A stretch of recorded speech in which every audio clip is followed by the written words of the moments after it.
तो आज से हम एंड्रॉयड स्टूडियो की न्यू प्लेलिस्ट शुरू करने जा रहे हैं, जिसमें हम सीखेंगे कि 2024 में आप एंड्रॉयड स्टूडियो का यूज़ करके एक सक्सेसफुल एंड्रॉयड ऐप डेवलपर कैसे बन सकते हैं। अगर आप एक कॉलेज स्टूडेंट है और आपकी कोडिंग में नॉलेज कम है, फिर भी आप एंड्रॉयड स्टूडियो को यूज़ करना सीख जाएंगे बेसिक से एडवांस तक। तो आज की इस वीडियो में हम सीखेंगे कि एंड्रॉयड स्टूडियो में प्रोजेक्ट कैसे बनाएं और हमारे ऐप के लिए कौन सी एक्टिविटी अच्छी है और कौन सी एक्टिविटी कौन सी डिवाइस के लिए यूज़ की जाती है, सॉफ्टवेयर को कैसे यूज़ करें, कौन सी फाइल का क्या यूज़ है, ऐप को कैसे रन करें, ऐप को कैसे बिल्ड करें और भी बहुत कुछ। तो चलिए बिना कोई टाइम वेस्ट किए चलते हैं अपने डेस्कटॉप स्क्रीन पर और मैं आपको बेसिक से एडवांस तक एंड्रॉयड स्टूडियो को यूज़ करना सिखाता हूँ। तो सबसे पहले हम एंड्रॉयड स्टूडियो की लेटेस्ट वर्जन सॉफ्टवेयर को डाउनलोड करेंगे। तो आ जाएंगे ब्राउज़र पर और सर्च करेंगे एंड्रॉयड स्टूडियो।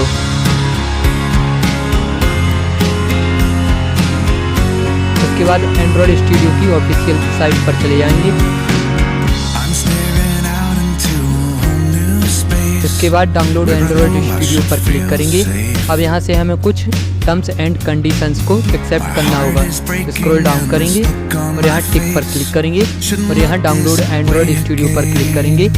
तो हमारे एंड्रॉयड स्टूडियो की लेटेस्ट फाइल डाउनलोड होनी स्टार्ट हो जाएगी। और एंड्रॉयड स्टूडियो की मिनिमम रिक्वायरमेंट 4 GB रैम है, जिससे कि आपके सिस्टम में रन हो जाएगा। तो मैंने अपने सिस्टम में एंड्रॉयड स्टूडियो को ऑलरेडी डाउनलोड और इंस्टॉल करके रखा है। एंड्रॉयड स्टूडियो को फर्स्ट टाइम डाउनलोड और इंस्टॉल कर लेने के बाद कुछ इस तरह का इंटरफेस देखने के लिए मिलेगा। यहाँ प्रोजेक्ट पर आपको 3 ऑप्शन देखने के लिए मिलेंगे, जैसे कि अगर आप नई प्रोजेक्ट क्रिएट करना चाहते हैं या अगर आपकी फाइल पर कोई प्रोजेक्ट पड़ा है एंड्रॉयड स्टूडियो का, तो यहाँ से आप ओपन कर सकते हैं। और यह थर्ड वाला गेट फ्रॉम VPS पर क्लिक करेंगे तो डेटा की रिपोजिटरी उसका क्लोन क्रिएट करना चाहते हैं को यहाँ पर पेस्ट कर देना और फाइल की डेस्क्रिप्शन को सिलेक्ट कर देना। उसके बाद क्लोन वाले बटन को क्लिक कर देना तो डेटा की रिपोजिटरी का क्लोन रेडी हो जाएगा। उसके बाद कस्टमाइजेशन पर क्लिक करेंगे तो यहाँ पर आपको एंड्रॉयड स्टूडियो के कुछ कस्टमाइजेशन मिल जाएंगे, जैसे कलर थीम्स मिल जाएंगी। और अगर आप कोड की थीम्स को चेंज करना चाहते हैं तो यहाँ पर बहुत से ऑप्शन देखने के लिए मिल जाएंगे। आप प्लगइन्स पर आएंगे तो आपको VS Code की तरह आपको यहाँ पर अलग अलग लैंग्वेजेस के प्लगइन्स देखने के लिए मिल जाएंगे। कुछ डॉक्यूमेंटेशन यहाँ पर देखने के लिए मिल जाएंगे। और आप लर्निंग करना चाहते हैं एंड्रॉयड स्टूडियो के तो यहाँ पर पूरी गाइड देखने के लिए मिल जाएगी। फिलहाल पे हम प्रोजेक्ट क्रिएट करना वाले हैं तो यहाँ प्रोजेक्ट पर क्लिक करेंगे, न्यू प्रोजेक्ट पर क्लिक करेंगे तो यहाँ पर आपको बहुत सी एक्टिविटी लिखने के लिए मिल जाएगी। ये मोबाइल एक्टिविटी है, जैसे कि anti activity, basic activity, bottom navigation bar activity, anti view activity, drawer view और बहुत सी एक्टिविटी देखने के लिए मिल जाएगी। एंटी एक्टिविटी में बेसिकली हमारे ऐप में सिर्फ हेडर वन शो करेगा, बाकी यहाँ पर कुछ नहीं होगा। और जो बेसिक व्यू एक्टिविटी है उसमें हमें हेडर भी देखने के लिए मिलेगा और साथ में यहाँ पर आपको 3 डॉट्स भी देखने के लिए मिलेंगे, जिस पर क्लिक करने से और भी ऑप्शंस ओपन होंगे और साथ में एक प्लस आइकन भी रहेगा जिस पर और भी ऑप्शंस ऐड कर सकते हैं। और यहाँ बॉटम नेविगेशन व्यू एक्टिविटी, इसमें बेसिकली यहाँ पर कुछ बटन्स रहेंगे और साथ में 3 डॉट्स भी रहेंगे जिस पर क्लिक करने से और भी ऑप्शंस अपने ऐप पर शो करेंगे। और एक और है ऐसी सेम जो मैंने आपको पहले बताई है एम्प्टी एक्टिविटी जैसे ही है एम्प्टी व्यू एक्टिविटी, ये दोनों सेम एक्टिविटी ही है। और एक और एक्टिविटी है ये नेविगेशन ड्रॉवर व्यू एक्टिविटी। इस एक्टिविटी में सबसे ज़्यादा फीचर्स देखने के लिए मिलेंगे। यहाँ पर आपको 3 डॉट्स साथ में प्लस आइकन भी देखने के लिए मिलेगा और यहाँ पर आपको 4 लाइन्स भी देखने के लिए मिलेंगी, जिस पर क्लिक करने से एक स्लाइड नेविगेशन बार भी ओपन होगा। और यहाँ पर कुछ और एक्टिविटीज़ हैं, ये गेम एक्टिविटी है। और अगर आप C++ लैंग्वेज में अपने ऐप को क्रिएट करना चाहते हैं तो उसके लिए भी अलग से एक एक्टिविटी है। और यहाँ पर आपको और भी टेम्पलेट्स देखने के लिए मिल जाएंगी अलग अलग डिवाइसेस की, जैसे कि ये वॉच, मतलब अपने वॉच एंड्रॉयड वॉच के लिए आप ऐप बनाना चाहते हैं तो उसके लिए यहाँ पर आपको 2 एक्टिविटीज़ देखने के लिए मिल जाएगी। टेलीविजन एक्टिविटीज, यहाँ पर आप समझ गए होंगे टेलीविजन के लिए है, एंड्रॉयड टीवी के लिए। और यहाँ मेरे ख्याल से शायद व्हीकल के लिए या कार के लिए शायद होगा ये, क्योंकि ये न्यू फीचर है, मुझे उसका पता नहीं है। तो हम एक एम्प्टी व्यू एक्टिविटी क्रिएट करेंगे, उसके बाद नेक्स्ट पर क्लिक करेंगे और यहाँ पर हम अपने ऐप का नेम टाइप करेंगे। ऐप का नेम टाइप करने के बाद पैकेज नेम टाइप करेंगे। पैकेज नेम आप यूनिक रखें। पैकेज नेम टाइप करने के बाद सेव लोकेशन को सिलेक्ट करेंगे, जहाँ पर आप अपने ऐप की फाइल्स को सेव करना चाहते हैं। तो मैंने एक न्यू फोल्डर क्रिएट कर लिया, इसमें हम अपने ऐप की सोर्स फाइल्स को स्टोर करेंगे। इसके बाद लैंग्वेज सिलेक्ट करेंगे। तो लैंग्वेज में आपको 2 लैंग्वेजेस देखने के लिए मिलेगी, जावा और कोटलिन। मैं आपको रिकमेंडेड करूंगा कि आप जावा से अपना ऐप क्रिएट करें। इसके बाद मिनिमम SDK सिलेक्ट करेंगे। तो मैं आपको रिकमेंडेड करूंगा कि आप एंड्रॉयड 7 सिलेक्ट करें, क्योंकि आजकल के डिवाइस बहुत ही अच्छे हार्डवेयर के साथ आ रहे हैं, तो आप उनके लिए ऐप क्रिएट कर सकते हैं। अगर आपका इससे भी कम है डिवाइस तो आप एंड्रॉयड 4.4 किटकैट का भी यूज़ कर सकते हैं। इसके बाद फिनिश वाली बटन पर क्लिक करेंगे तो हमारी रिसोर्स फाइल जनरेट होनी स्टार्ट हो जाएगी। इस पर थोड़ा टाइम लग जाएगा, 1 से 2 मिनट का।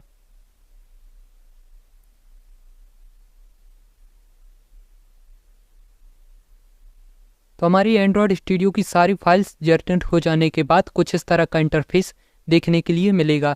अब यहाँ पर आपको बहुत सारे ऑप्शंस और आइकन फीचर्स देखने के लिए मिलेंगे, तो आपको घबराना नहीं है। इतना बड़ा सॉफ्टवेयर है, यूज़ कैसे करेंगे? तो जितना बड़ा सॉफ्टवेयर है उतना ही आसान है यूज़ करना। तो मैं आपको सबसे पहले बेसिक सिखाता हूँ, जिससे आप अपना पहला ऐप क्रिएट कर सकते हैं। तो आगे हम ऐप बनाना नहीं सीखेंगे, सिर्फ एंड्रॉयड स्टूडियो को यूज़ करना सीखेंगे। तो यहाँ से शुरुआत करते हैं। यहाँ पर आपको बहुत से फीचर्स आइकन देखने के लिए मिल जाएंगे। यहाँ पर हमारी प्रोजेक्ट फाइल का आइकन है और यहाँ से रिसोर्स मैनेजर है।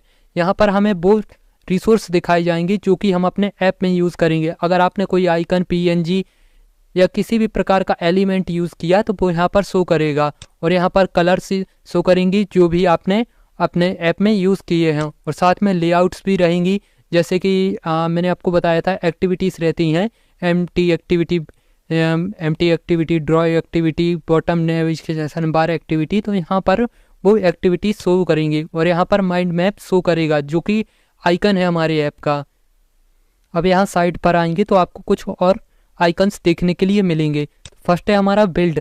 यहाँ पर हमारे ऐप को जब हम बिल्ड करेंगे तो यहाँ पर लॉक शो करेंगे, जिससे कि हमें पता चल पाएगा कि हमारा ऐप बिल्ड हो रहा है और उस पर कोई एरर्स हैं तो यहाँ पर एरर्स भी शो करेंगे। इसके बाद लॉक चैट, इसका कोई खास यूज़ नहीं है तो इसे स्किप करते हैं। इसके बाद आ जाएंगे प्रॉब्लम्स पर। यहाँ पर जो भी हम एंड्रॉयड स्टूडियो में प्रोजेक्ट क्रिएट करते हैं तो यहाँ पर आपको वो सारे जो भी हमारे प्रोजेक्ट में एरर हैं वो यहाँ पर शो करते हैं। अगर कोई फाइल मिसिंग है या कोई कोड में हमने ऐसा कोई गलत वर्ड लिख दिया तो वहाँ पर एरर यहाँ पर शो करेंगे। इसके बाद नीचे आएंगे तो यहाँ पर हम अपने ऐप को अगर आप प्ले स्टोर पर पब्लिश करना चाहते हैं ऐप को तो यहाँ से उसे प्ले स्टोर कंसोल से लिंक कर सकते हैं, और यहाँ से आप फायरबेस से भी लिंक कर सकते हैं जिससे आप डेटाबेस क्रिएट करना चाहते हैं। और यहाँ पर आपको टर्मिनल का भी सपोर्ट देखने के लिए मिल जाएगा, और इसका मैं यूज़ बता चुका हूँ आपको गेटअप की रिपोजिटरी को क्लोन करने का। इसके बाद हम यहाँ पर आएंगे नोटिफिकेशंस पर। तो यहाँ पर जितने भी एंड्रॉयड स्टूडियो में नोटिफिकेशन या अपडेट्स आते हैं तो हमें यहाँ पर शो करेंगे। इसके बाद ग्रेडल स्क्रिप्ट, इसे हम बाद में सीखेंगे कि ये क्या होती है। इसके बाद हम डिवाइस मैनेजर पर क्लिक करेंगे तो यहाँ पर हमें वो डिवाइसेस शो करेंगे जिसमें आप अपने एंड्रॉयड ऐप के आउटपुट को देखना चाहते हैं। अगर आप वर्चुअल डिवाइस का यूज़ करना चाहते हैं तो यहाँ प्लस वाली आइकन पर क्लिक करना, और यहाँ पर बहुत सारे हार्डवेयर्स देखने के लिए मिल जाएंगे। तो अगर आप मोबाइल के लिए चाहते हैं तो आपको यहाँ पर बहुत सारे पिक्सल्स डिवाइस देखने के लिए मिल जाएंगे। अब अपने अपने सिस्टम के रिक्वायरमेंट के हिसाब से आपको कोई भी एक वर्चुअल डिवाइस को डाउनलोड कर लेना है, बट जिसमें ये प्ले स्टोर वाला आइकन हो उसी को डाउनलोड करना है आपको। जैसे कि मैंने यहाँ पर इस पिक्सल 4 को सिलेक्ट कर लिया। इसके बाद नेक्स्ट पर क्लिक करेंगे तो मैंने इसकी 32 बिट को अपने सिस्टम में डाउनलोड और इंस्टॉल कर लिया है। इसके बाद नेक्स्ट आ जाएंगे चैट GPT पर। हाँ, आपको अब एंड्रॉयड स्टूडियो में चैट GPT का भी सपोर्ट देखने के लिए मिल जाएगा। यहाँ पर आप कोई भी एरर या क्वेश्चन पूछ सकते हैं। इसके बाद यहाँ पर हमारे जितने भी रनिंग डिवाइसेस हैं वो यहाँ पर शो करेंगे, चाहे वो वर्चुअल डिवाइस हो या आपका फिजिकल डिवाइस हो। तो यहाँ हेडर पर आएंगे तो आपको बहुत सारे ऑप्शंस देखने के लिए मिलेंगे। अगर आप एंड्रॉयड स्टूडियो के प्रोजेक्ट को प्ले स्टोर पर पब्लिश करना चाहते हैं तो आपको सबसे पहले अपना गूगल अकाउंट लॉगिन करना बहुत ज़रूरी है, या डेटाबेस क्रिएट करना चाहते हैं तो गूगल अकाउंट को ज़रूर लॉगिन कर लें। इसके बाद आपको एंड्रॉयड स्टूडियो की बहुत सारी सेटिंग्स देखने के लिए मिल जाएंगी। यहाँ से आप कुछ भी सर्च कर सकते हैं, जैसे कि फाइल, उसका कोड, यहाँ से आप सर्च पर क्लिक करके कर सकते हैं। और यहाँ पर आपको ग्रेडल की सिंक करने का बटन मिल जाएगा। ग्रेडल के बारे में हम कभी और जानेंगे किसी नेक्स्ट पार्ट में। और यहाँ पर आपको डीबगिंग का भी ऑप्शन देखने के लिए मिलेगा।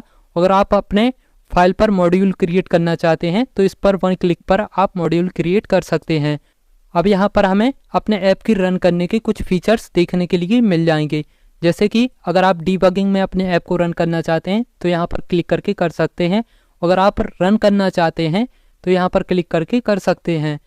और यहाँ पर क्लिक करके आपको अपने एंड्रॉयड स्टूडियो में मल्टीपल अगर आपने प्रोजेक्ट्स क्रिएट किए हैं तो यहाँ पर शो करेंगे, जिन्हें यहाँ पर क्लिक करके आप उन्हें रन भी कर सकते हैं। यहाँ से आप जिस डिवाइस में अपने ऐप का आउटपुट देखना चाहते हैं तो यहाँ पर आप उसे सिलेक्ट कर सकते हैं। और यहाँ पर आएंगे तो यहाँ पर हमें जितने भी हमने एंड्रॉयड स्टूडियो में प्रोजेक्ट्स क्रिएट किए हैं वो यहाँ पर शो करेंगे। इसके बाद यहाँ 4 लाइन्स पर क्लिक करेंगे तो आपको यहाँ पर बहुत सारे ऑप्शंस देखने के लिए मिल जाएंगे। यहाँ फाइल्स पर आएंगे और न्यू पर आएंगे तो यहाँ पर आपको बहुत से ऑप्शन मिल जाएंगे। न्यू प्रोजेक्ट के क्रिएट करने के, इंपोर्ट करना है प्रोजेक्ट, या उसके क्लोन को क्रिएट करना है, ऐसे बहुत सारे ऑप्शंस देखने के लिए मिल जाएंगे। अगर आप फाइल से इंपोर्ट करना चाहते हैं प्रोजेक्ट को तो यहाँ पर क्लिक करके कर सकते हैं। प्रोफाइल और डीबगिंग को एपीके में कन्वर्ट करना चाहते हैं तो यहाँ पर क्लिक कर सकते हैं। यहाँ से आप रिसेंट प्रोजेक्ट्स को ओपन कर सकते हैं। अगर आप प्रोजेक्ट्स को क्लोज करना चाहते हैं तो यहाँ से कर सकते हैं। तो ये थी एंड्रॉयड स्टूडियो की सारी फीचर्स की बात। अब हम जान लेते हैं कि हम एंड्रॉयड ऐप कैसे बना सकते हैं। तो एंड्रॉयड ऐप बनाने से पहले हमें सारी फाइल्स के बारे में जानना होगा। तो यहाँ पर आपको बहुत सारे फोल्डर्स देखने के लिए मिलेंगे। तो सबसे पहला हमारा फोल्डर है मैनिफेस्ट का। इसे ओपन करेंगे तो आपको एक और फाइल मिलेगी एंड्रॉयड manifest.xml की। इस फाइल में बेसिकली हमारे ऐप का मेटा डेटा होता है, जैसे कि ऐप का नेम, ऐप की थीम, ऐप में कौन सा आइकन यूज़ किया है, ऐप में कितनी एक्टिविटीज़ हैं और ऐप में कौन कौन सी परमिशंस ऐड की गई हैं, जैसे कि फाइल की परमिशन, माइक की परमिशन, इंटरनेट की परमिशन। ऐसी बहुत सारी परमिशंस होती हैं जो कि हमें अपने डिवाइस से लेनी पड़ती है। जैसे मान लीजिए आपने कोई फाइल मैनेजर टाइप का ऐप बनाया और आपने उसमें परमिशंस ऐड नहीं की है तो वो ऐप वर्क नहीं करेगा, क्योंकि हमें अपने एंड्रॉयड डिवाइस से उसकी फाइल मैनेजर की परमिशन लेनी पड़ेगी, तभी हमारा डिवाइस उस ऐप को एक्सेस देगा और हमारे एंड्रॉयड ऐप में वो फाइल शो करेंगे। और हमारा सेकंड फोल्डर है जावा। इसे ओपन करेंगे तो आपको 3 फोल्डर्स देखने के लिए मिलेंगे। 2 को इग्नोर करते हैं, फर्स्ट वाले को ओपन करते हैं तो आपको एक और फाइल देखने के लिए मिलेगी और एक बैकएंड लैंग्वेज है, इसे थोड़ी देर में हम समझेंगे। इसके बाद हम रिसोर्स के फोल्डर को ओपन करेंगे। अब रिसोर्स के फोल्डर में बहुत सारी फाइल्स और होंगी। तो सबसे पहले हमारी ड्रॉवेल का फोल्डर आता है, जिसमें हमारे ऐप में जो एलिमेंट्स यूज़ किए गए हैं वो यहाँ पर शो करेंगे। जैसे कि ऐप में कोई बैकग्राउंड यूज़ किया गया है या कोई पीएनजी इमेज, आइकन या कुछ भी ऐसा जो दिखता है हमें वो यूज़ किया गया है, या कोई आइकन ऐसा कुछ है तो वो ड्रॉवेल फोल्डर में हम डाल के उसे यूज़ करते हैं। इसके बाद लेआउट पर आएंगे तो यहाँ पर हमें एक फ्रंट एंड लैंग्वेज देखने के लिए मिलेगी जो कि एक मार्कअप लैंग्वेज है और ये लैंग्वेज ज़्यादातर एंड्रॉयड स्टूडियो में ही यूज़ की जाती है। इसके बाद आपको माइंड मैप देखने के लिए मिलेगा, जिसमें हमारे ऐप में जितने भी आइकन यूज़ होते हैं वो यहाँ पर शो करेंगे। इसके बाद वेरिएबल का फोल्डर मिलेगा, जिसमें हमारे ऐप में जितने भी कलर्स यूज़ होते हैं वो यहाँ पर शो करेंगे।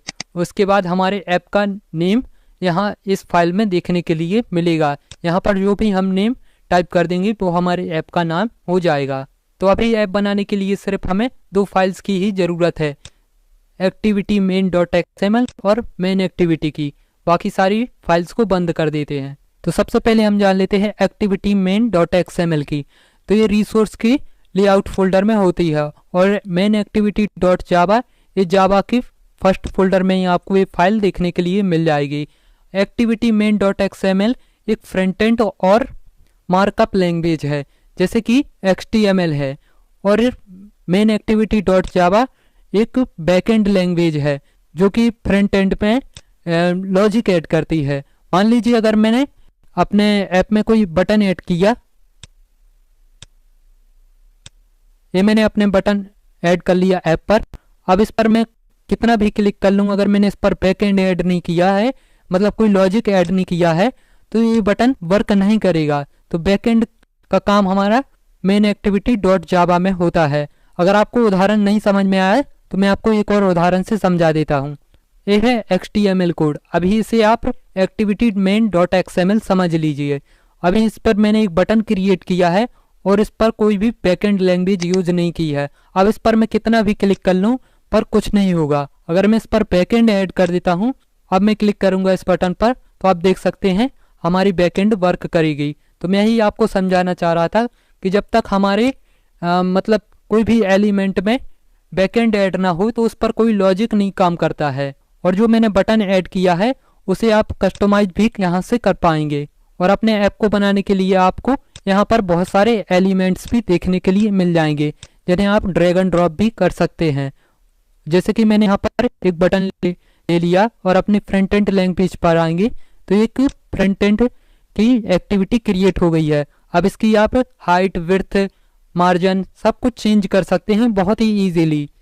और इसकी आईडी को भी चेंज कर सकते हैं, जिसे आप बैकएंड में ऐड करके उस पर लॉजिक ऐड कर सकते हैं। ये हम किसी और नेक्स्ट वीडियो में करेंगे।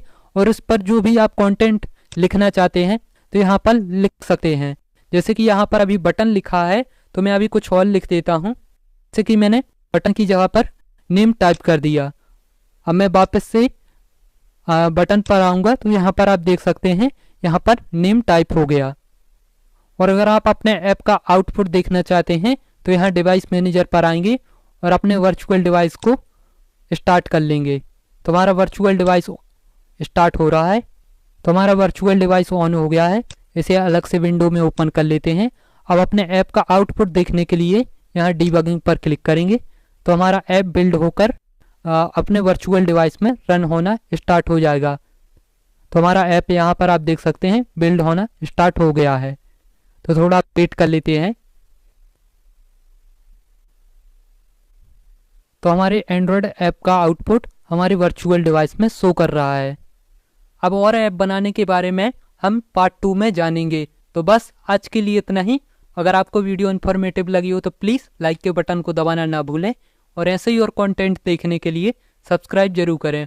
और प्लीज़ थोड़ा सपोर्ट कर देना पार्ट 2 वीडियो के लिए। मिलते हैं नेक्स्ट वीडियो में।